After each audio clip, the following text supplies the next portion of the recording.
आतंकवाद और पीओके के मुद्दे पर भी बात को तैयार है, लेकिन पाकिस्तान पीओके को भारत को सौंपने को राजी नहीं। पाकिस्तान के नेताओं ने सकता, क्योंकि ये एक जटिल अंतर्राष्ट्रीय विवाद है। अब यही रास्ता बचा है। पाकिस्तान कभी भी इसके लिए राजी नहीं होगा। सारे विकल्प काम न आने पर युद्ध ही अंतिम रास्ता है कि पीओके में घुस कर लेने की जरूरत है।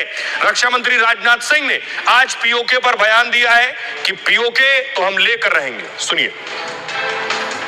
अब जब भी बात होगी केवल आतंकवाद पर बात होगी, पीओके पर बात होगी और किसी दूसरे मुद्दे पर पाकिस्तान के साथ बात नहीं होगी। साथियों, मैं मानता हूं कि आज पाक ऑक्युपाइड कश्मीर के लोग हमारे अपने हैं। आप मानते हैं ना? पाक ऑक्युपाइड कश्मीर के लोग वो हमारे अपने हैं, हमारे परिवार का हिस्सा है और हमें विश्वास है कि प्रेम, एकता और सत्य के मार्ग पर चलकर वह दिन दूर नहीं जब हमारा ही अंग पीओके स्वयं लौटकर कहेगा, मैं भारत हूं, भारत ही हूं, मैं वापस आऊंगा और वापस आया हूं। अब सवाल यह है, क्या भारत घुसकर पीओके के अंदर घुसकर हासिल कर सकता है? जंग के जरिए क्या हम पीओके हासिल कर सकते हैं? कुछ उदाहरण पिछले कुछ दिनों हमारे सामने आए।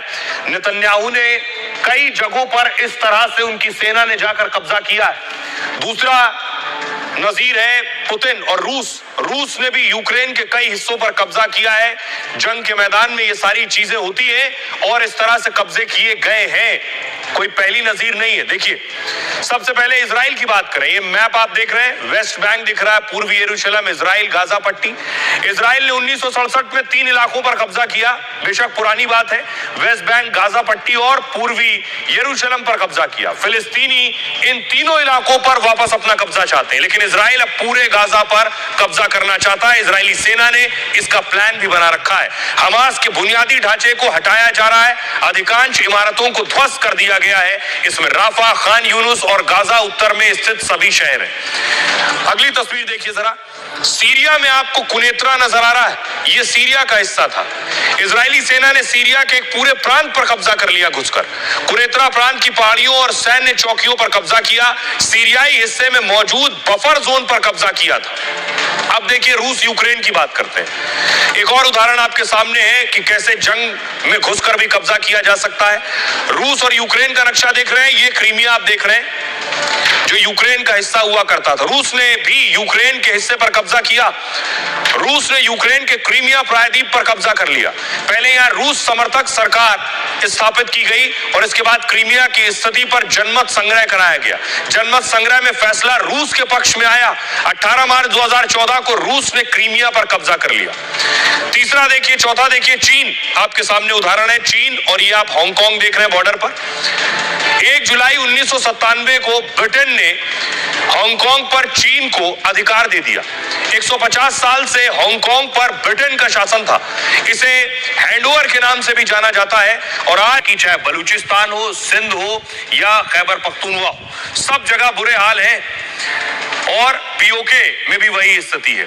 क्या हुआ? अफगान सेना ने क्या किया? भारत से तनाव के बीच पाकिस्तान की टेंशन बढ़ गई है। अफगानिस्तान की सेना ने पाकिस्तान में हमला किया, घुसकर हमला किया है। दोनों ओर से जमकर गोलीबारी हुई है। गोलीबारी में कई पाकिस्तानी सैनिकों की मौत का दावा है। पाक अफगान सीमा पर जंग जैसे हालात बन गए।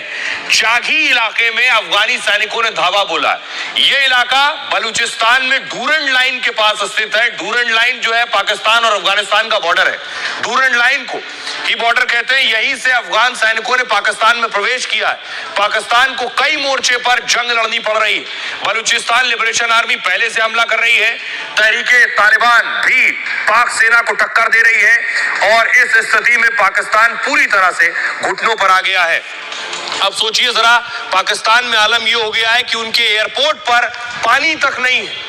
यानी खाने को मोहताजी थी, पानी की भी मोहताजी। ये पाकिस्तान का बड़ा एयरपोर्ट कराची एयरपोर्ट है।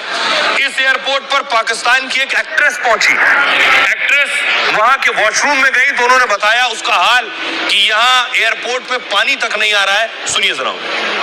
आज यौम तकबीर है।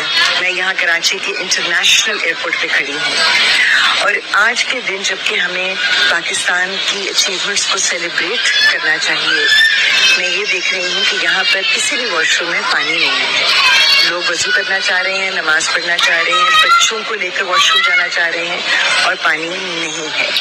हमारे एयरपोर्ट्स का, हमारे इंस्टीट्यूशंस का, हमारे सिस्टम्स का ये हाल क्यों हो गया है? और कोई इस चीज़ को मानने के लिए राजी नहीं है कि ये गलतियां हैं जिनको ठीक करने की जरूरत है। बड़े बड़े प्रोजेक्ट्स बन रहे हैं, नई ट्रेन्स के बारे में बात हो रही है, लेकिन पुराने सिस्टम्स को इंटरनेशनल एयरपोर्ट के बाथरूम्स तक में पानी मुहैया नहीं हो रहा। अफसोस का महान है। सोचिए, अभी भारत ने सिर्फ ऐलान किया है और संधि स्थगित की है, पाकिस्तान में पानी को लेकर मार शुरू हो गई। घर छोड़िए, एयरपोर्ट तक में पानी नहीं। पीने के लिए साफ पानी पाकिस्तान में बहुत बड़ी समस्या हो गया है। पाकिस्तान के 24 शहरों में साफ पानी नहीं मिल रहा है।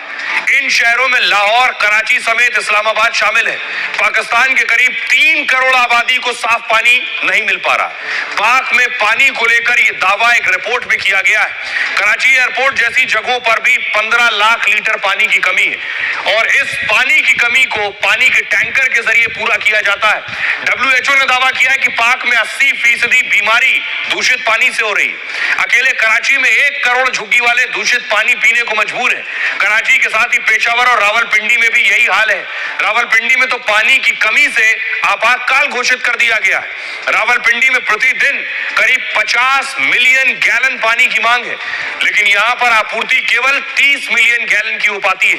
इस तरह से हर दिन 20 मिलियन गैलन पानी की कमी बनी रहती है और पाक में पानी की ज्यादातर समस्या भूजल के अत्यधिक दोहन से है, यानी पाकिस्तान में जमीन से निकलने वाला पानी दूषित निकल रहा है। इसलिए अब ज्यादातर आबादी पानी के लिए सतही जल यानी नदियों पर निर्भर है, लेकिन पहलगाम अटैक के बाद भारत ने नदियां पाक के लिए रोक दी हैं और इसी वजह से पाकिस्तान के सिंध प्रांत में गृह युद्ध के हालात बन चुके हैं। अभी भारत की नदियों से पाकिस्तान को थोड़ी मात्रा में पानी मिल रहा है, लेकिन जब पानी बिल्कुल पूरी तरह से बंद होगा तो मुसीबत और बढ़ जाएगी और गला सूख जाएगा।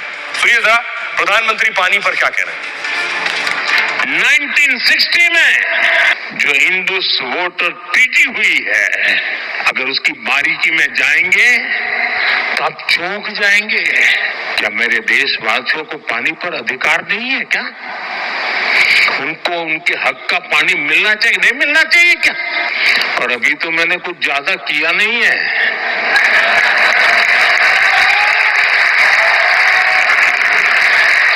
अभी तो हमने कहा है कि हमने इसको एबेंस में रखा है, वहां पसीना छूट रहा है और हमने डैम थोड़े खोल करके सफाई शुरू की।